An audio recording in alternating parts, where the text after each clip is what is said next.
오늘 분석할 경기는 10월 8일 수요일 국내 축구 5게임 준비했습니다. 구독과 좋아요는 더 정확한 분석에 도움이 됩니다.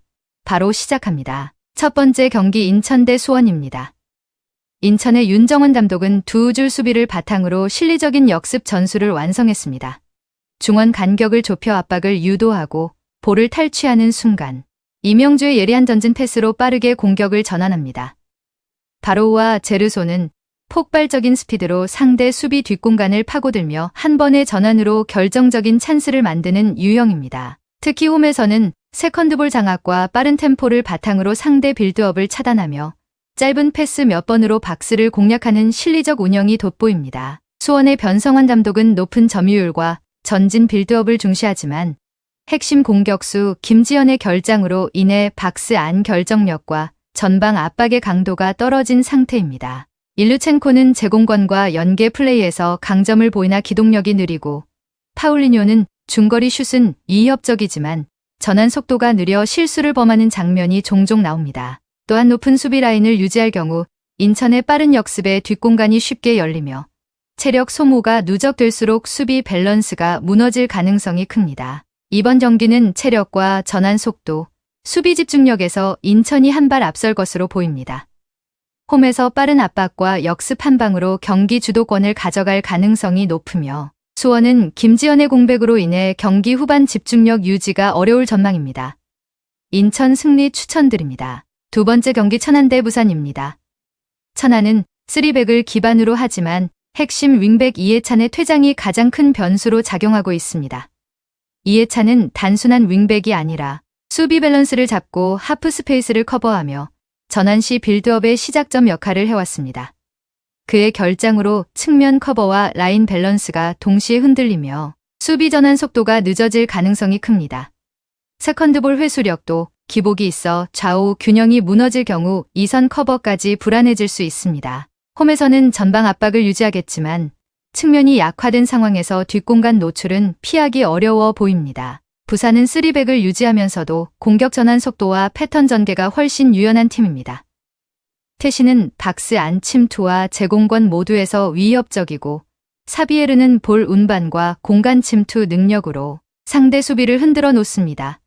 곤잘로는 중원과 최전방을 유기적으로 연결하며 템포를 조율하고 세컨드볼 싸움에서도 강점을 보입니다. 부산은 좌우 전환 패스로 상대를 벌려놓은 뒤 타이밍 좋은 스루 패스로 박스를 공략하는 전술이 완성되어 있습니다. 특히 천안의 측면 균열을 패신과 사비에르가 반복적으로 공략한다면 경기 주도권을 쉽게 잡을 가능성이 높습니다. 이번 경기는 전술 완성도와 전환 속도, 세컨드볼 장악력에서 부산이 명확한 우위를 보입니다. 천안은 이해찬의 공백으로 구조적 균형이 무너지고 측면 커버가 흔들리며 후방 불안이 노출될 가능성이 큽니다. 부산이 침투와 템포 조절을 통해 경기 흐름을 완전히 장악하고 승리를 가져갈 것으로 예상됩니다. 세 번째 경기 경남 대 전남입니다. 경남은 5-3-2 포메이션을 기반으로 수비 안정감을 우선시하고 있습니다. 호난이 템포를 조율하며 볼 순환의 중심을 잡고 르보는 압박 회피와 세컨드볼 확보에 집중해 중원 저항선을 형성합니다.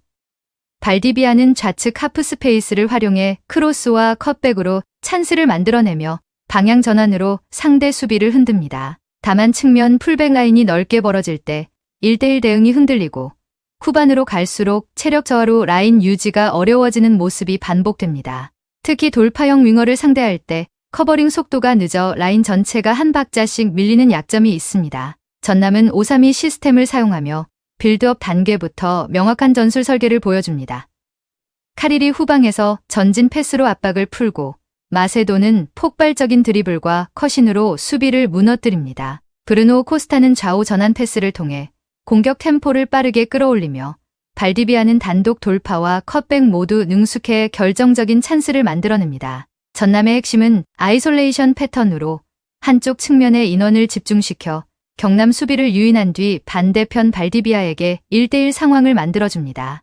이번 경기는 측면 커버 속도와 체력 유지에서 승부가 갈릴 가능성이 큽니다. 경남은 초반 중원 저항선으로 버티겠지만 후반으로 갈수록 측면 간격이 벌어지며 대응력이 떨어질 것으로 예상됩니다. 반면 전남은 완성도 높은 아이솔레이션 전술과 빠른 전환으로 경기 흐름을 주도할 가능성이 높아 결과는 전남 승리 쪽으로 무게가 실립니다. 네 번째 경기 부천 대 성남입니다.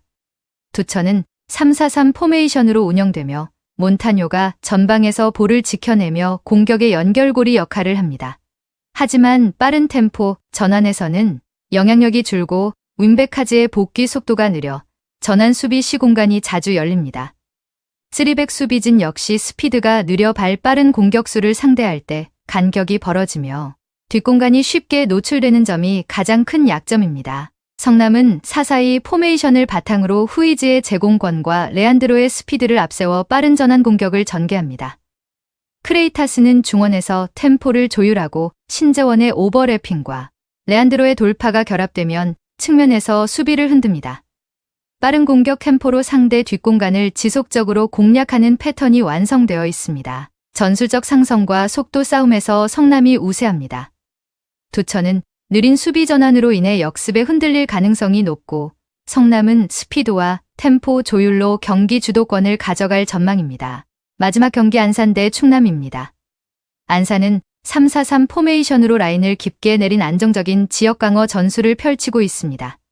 제페르소는 빌드업과 전방 전환의 연결고리로 활용되며 사라이바는 측면 돌파에서 민첩성을 보이지만 마무리에서 기복이 있습니다. 라파는 순간적인 결정력으로 수비 라인을 흔들 수 있으나 전반적으로 공격 전개가 단조롭습니다. 현재 감독 대행 체제 아래에서 과감한 전진보다는 실리적인 역습 위주 운영을 선호하며 전방 압박보다는 수비 블록을 유지하며 경기 속도를 늦추는데 초점을 맞추고 있습니다. 충남 아산 역시 3-4-3 포메이션을 사용하며 은고이가 제공권과 볼키핑 능력을 기반으로 전방 전환의 기점이 됩니다. 한교원은 빠른 돌파로 역습의 가속도를 높이고 손준호는 중원에서 템포를 조율하며 안정적인 패스 분배로 팀 밸런스를 유지합니다. 충남 아산도 감독 대행 체제로 운영되며 라인을 내린 수비와 빠른 전환을 결합한 보수적인 운영을 선호합니다. 경기 템포가 느리고 결정적 장면이 적어 실리적인 경기 흐름이 이어지는 경향이 뚜렷합니다. 두 팀 모두 안정형 전술과 느린 템포를 유지하고 있어 득점이 적은 경기가 예상됩니다. 공격보다 실수를 피하려는 운영이 중심이 되어 한골 싸움조차 어려운 흐름이 될 가능성이 큽니다.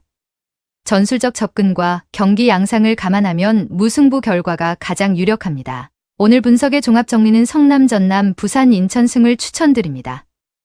그 외 다른 픽은 저희 텔레방에서 매일매일 그날의 픽 올려드리고 있습니다. 홈페이지 하나 개설하였습니다. jojouncle.com입니다. 로그인, 광고 없습니다. 오늘도 영상을 시청해주셔서 감사드립니다. 행운, 행복 가능한 하루 되시길 기원합니다.